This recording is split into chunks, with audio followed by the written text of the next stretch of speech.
Editor Katie here. Before this vlog starts, I didn't really have an intro, so I guess this is the intro. And just like the previous day's vlog, SAS Day 3, I lost a ton of footage. So I'm going to be jumping in and helping past Katie kind of explain everything that's going on. So yeah, first up is one of the main sessions. A lot of people slept in because it was post-Trump and post-leadership ball. Everyone was tired, so I was there and Nick was there in the morning, but Joe, Rachel, Skylar, and everyone else kind of met up with us later. So yes, here is it.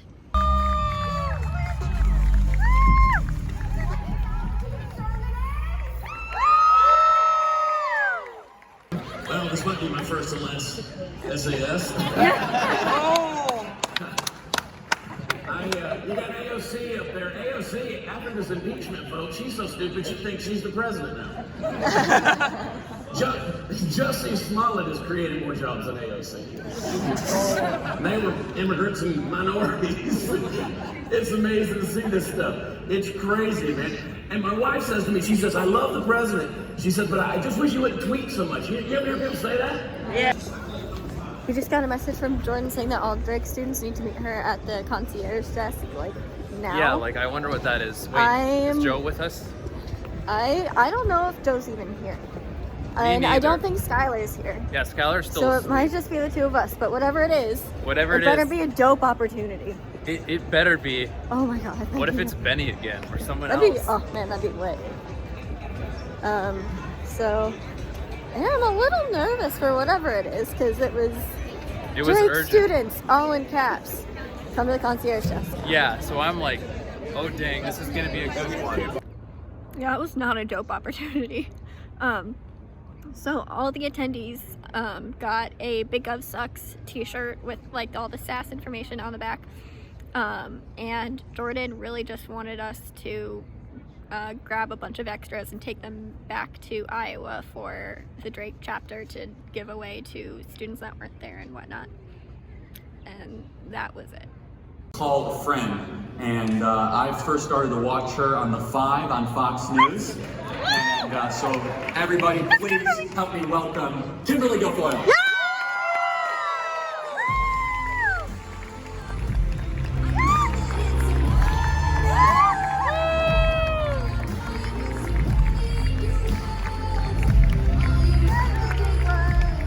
Who has finally shown conservatives that it's okay to fight back. You don't just have to take the loss because the other side would like you to lose. Okay? That was the rules. That was like, let's call it the Romney type Republicans. That's the Paul Ryans of the world. Oh, you know what? That the number one thing that Trump has brought to Washington, D.C. is common sense. Because it has been not too common for far too long. And so that's what he's done. That's what we're going to do. That's why we need all of you to be in this fight. Be that catalyst. Be that person who steps up, who gets involved, who doesn't just go for the nonsense, because there's plenty of it, guys. So if you live under a rock, that last clip, the last couple of clips were Charlie Kirk, Kimberly Guilfoyle, and Don Jr. Those, Kimberly and Don Jr. are so passionate about all of this stuff. And it was hard to find a clip of Don Jr. where he doesn't say any sort of swear word. He and Charlie Kirk are a little bit different in that, where Charlie doesn't really swear at all, and then Don Jr. really does. That was the last speaker, though, of all of SAS 2019. So they saved, I guess not the best. The best would have been Donald Trump, but the second best they saved for last. Of course, that's also debatable. I really liked him. Sarah Huckabee Sanders did a really, really good talk as well. Oh, Chloe's pooping out here. Pause. The next couple clips are me and Nick heading home. So I filmed a couple of these things, but they got deleted or something. So the first story was I had my Drake water bottle in one of the side pockets of my backpack, and I was kind of like rushed. I felt very rushed and anxious getting from the hotel to the airport to get to our flight on time. And I forgot to empty said water bottle. And so once I went through security, my bag got taken aside, and I was like, crap, I know what it is. And I looked at the TSA agent and I was like, I already know what it is. I know it's my water bottle that I forgot to dump out. I was like, I could just like dump it out real quick if you want, like it'll take me 10 seconds, whatever. And he's like, technically we're not supposed to do that, but give me a second. So he walks away into another room, dumps it out, and comes back with it emptied. And he's like, by the way, the only reason I did it was because you have this pin on your backpack. And he pointed at my socialism sucks one, and I was like, TSA knows what's up. And then the other one, Nick and I, after I told this story to Nick and filmed it, we were having a random discussion, and we came to the conclusion that Tony Stark is the Donald Trump of the Marvel Cinematic Universe. It seems like a very, very random conversation to have, but of course, if you know the two of us even a little bit, it makes sense. But you know, while I believe during Civil War, Tony Stark would have been more liberal because he was wanting the government to control the Avengers, towards the end, he's literally that playboy, genius, businessman that's super rich, that like knows what he's doing, you know. So, and you know, he ends up kind of becoming the leader of the Avengers a little bit, just like Donald Trump became the leader of the free world. He's the president of the United States. So that is one random conversation that Nick and I had at the airport, that I had originally filmed, but definitely wanted you all to see. And now let's board the flight.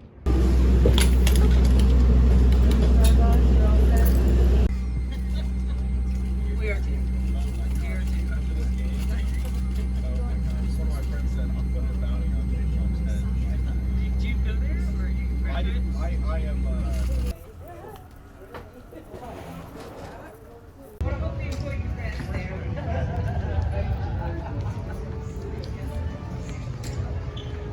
Sup? Well, I mean, I just got done using the toilet. What else is new? Besides the fact our flight's been delayed. I know. I saw that. Not super pumped about that. I slept like the entire flight though, and it was kind of great.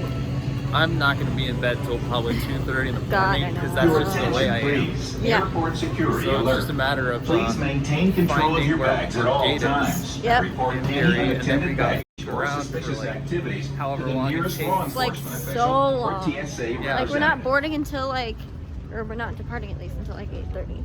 Yeah, that was without the delay. So Yeah. now it's going to be even later. Yeah. Even more. Wait, this Where are we even going? no, we this, not- this is the end. This is the end. This is the end. Yep. Okay. Gotta turn around. Alright, yeah, Redo. that was embarrassing. Whoops. Alright, so let's get on the train and hold on because otherwise I'm gonna be thrown on my ass.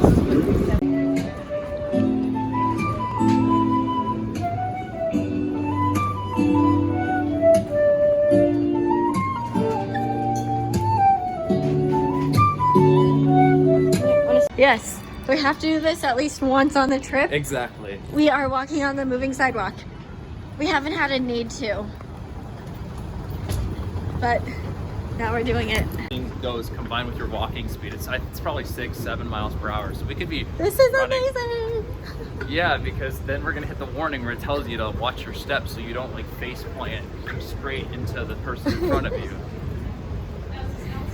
This is way more fun than it should be, especially when I'm looking at like a phone camera while doing it, and I have to keep like darting my head back to make sure I'm not just gonna like.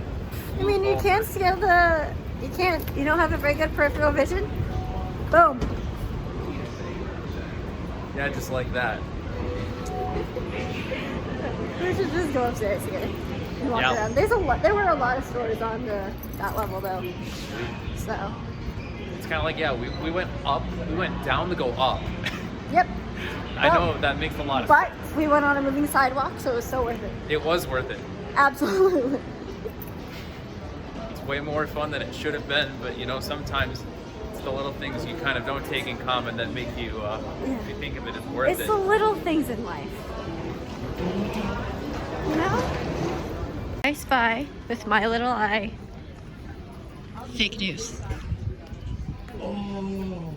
Not that. I saw it with my little eye. Oh. Fake news. Oh, over there. Yeah. Oh, I see it now. Should we go check out the fake news store?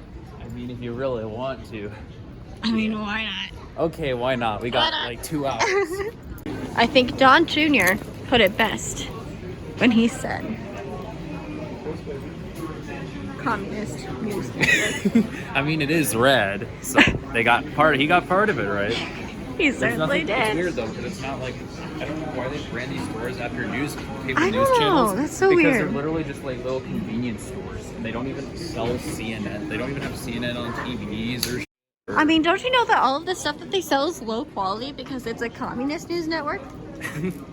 I mean, that has to be seen. I know that they have like one branded off of the Fox News channel in O'Hare. Never. We're gonna watch Nick nerd out. Sure enough. Yep, it is the Wright Flyer, ladies and gentlemen, the first heavier-than-air powered aircraft. No, its first flight was in December 1903. I don't know the actual date. It's just, and then of course there was like a remark. I don't remember exactly how it went, but I know the end part it was "damned if they ain't flew" was how someone remarked to seeing it like fly because they couldn't believe it. Well, But that was in North Carolina, so we're in Georgia. My guess is it's just like a commemoration of it's aviation. This is how aviation started. I mean, like I've said, this is a pretty good airport. This is a great airport. I love this airport. And here's more of Nick nerding out. I nerd out a lot because I'm an aviation nerd. Behold, it is the flying pencil, otherwise known as the Boeing 757.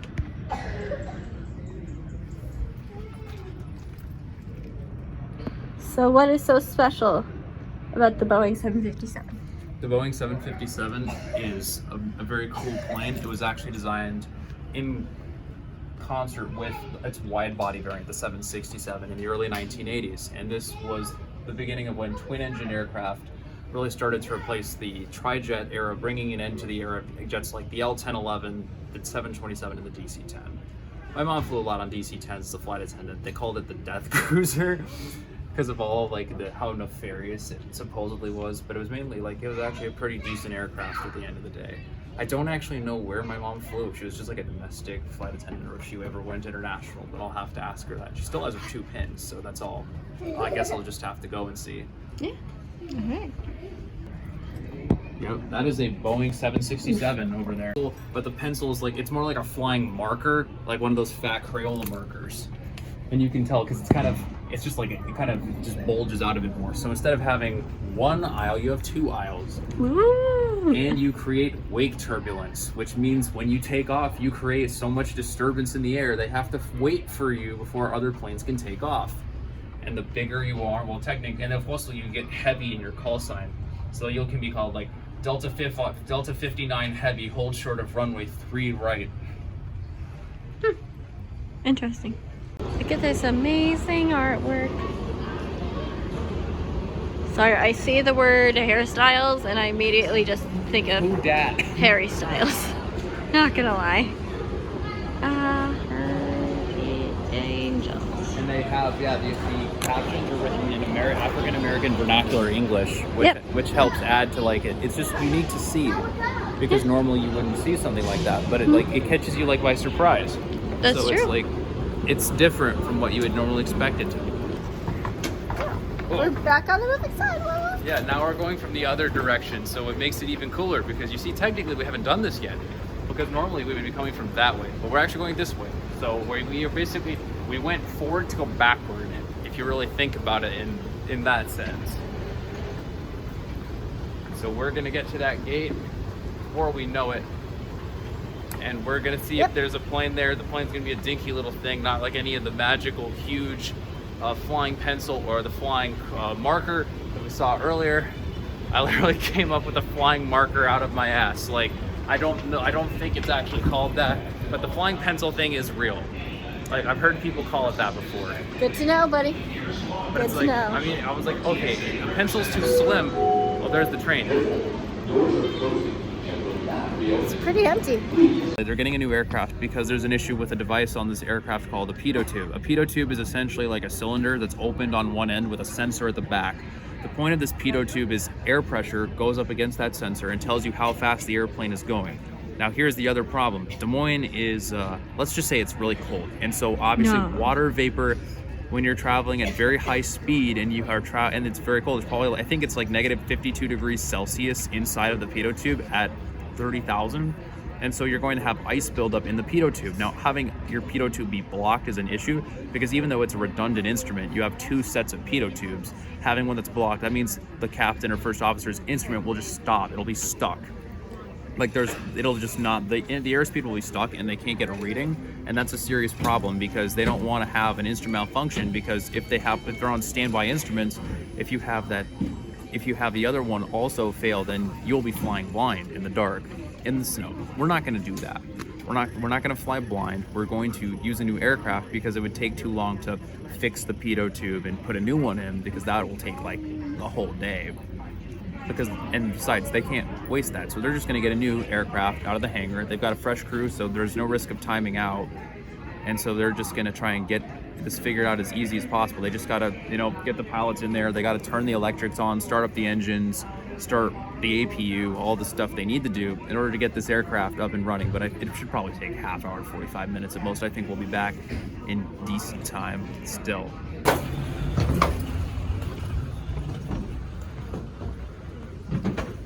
Hey, guess what? Hey, guess what? Socialism sucks. I mean, yes, that's obvious. I knew you were going to say that. Socialism does, in fact, suck. Is that my sea start?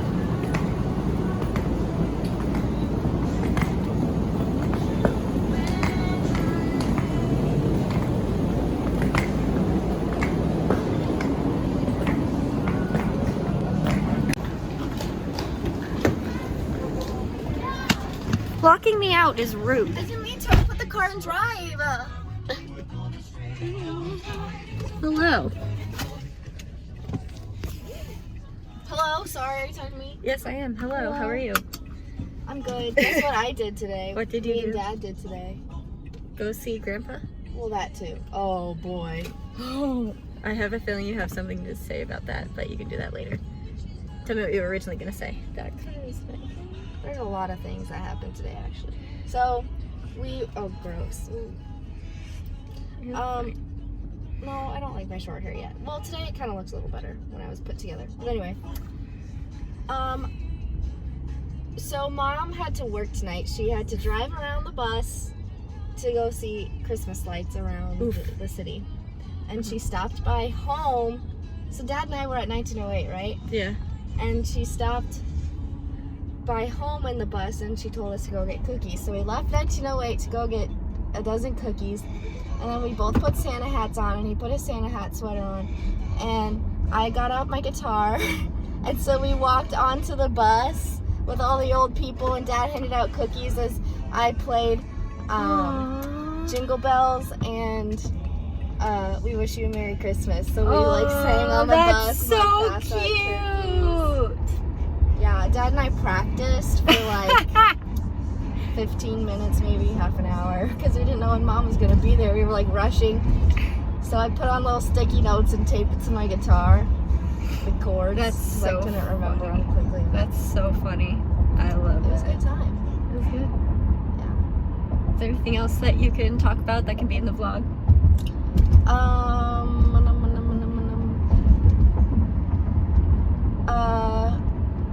Today was the most we have ever talked about politics as the moons, like with the moons, and it was also the most heated that I've ever seen anybody. And I missed it. See, it's a good thing you were not there. Would I've gotten really pissed off? you, especially after this He trip. was like, I am so fired up about politics right now, and it's amazing. That's why Socialism sucks.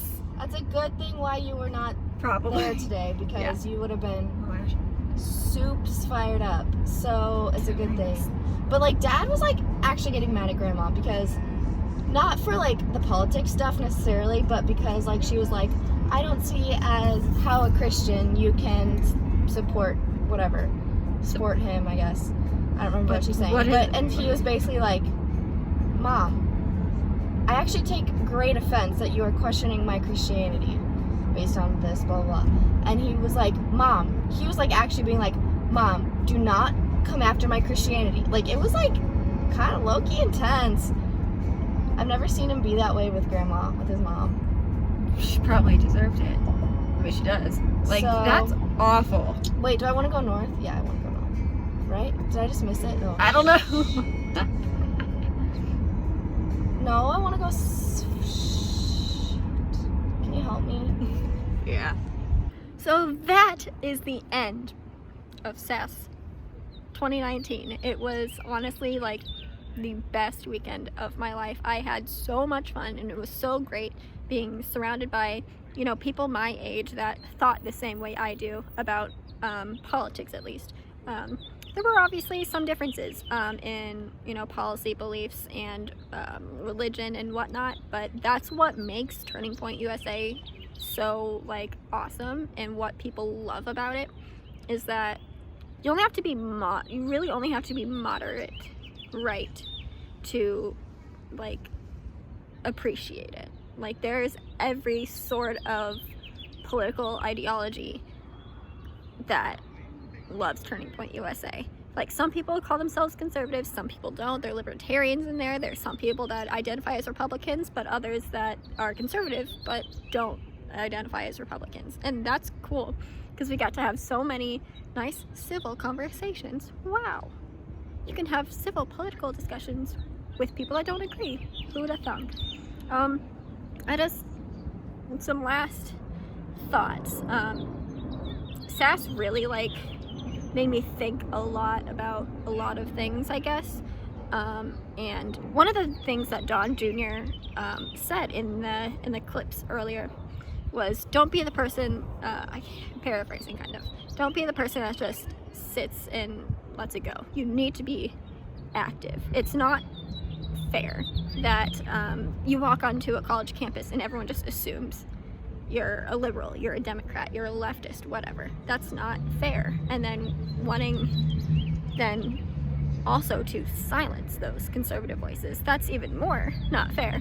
Especially if they say that they're all for freedom of speech, then that's super hypocritical, and that's just not fair, you know?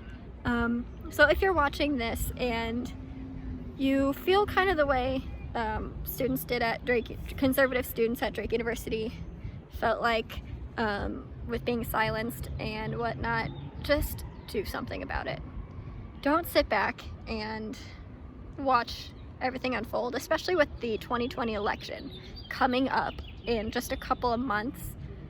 I, as a student at Drake during the 2016 election, things were weird. While I was part of the very small minority that was like, yes, Donald Trump got elected, I'm super happy. I was definitely a part of the minority. I had professors say, like, if you want to leave, you can do that.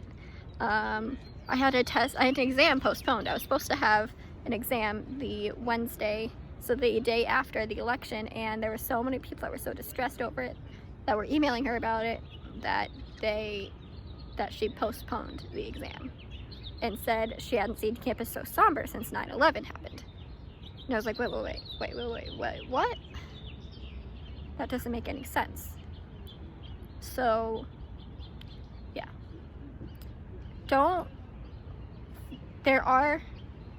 If you feel super alone in your conservative views on campus, you're not. Find the college Republicans, find Turning Point USA, there's YAL, find Students for Life or something, and get involved and make sure that, you know, you and all those other conservatives are running for different student office organizations like Student Senate, Residence Hall Association is another one, another governing body on campuses. Chloe, no. No. Oh yeah, that's the end. If you have any stories from SAS, favorite memories from SAS 2019, or just other kind of conservative things that you want to just get off your chest, leave them in the comments below. Remember, if you like this video, give it a thumbs up and subscribe if you liked all of my content. And remember, socialism sucks.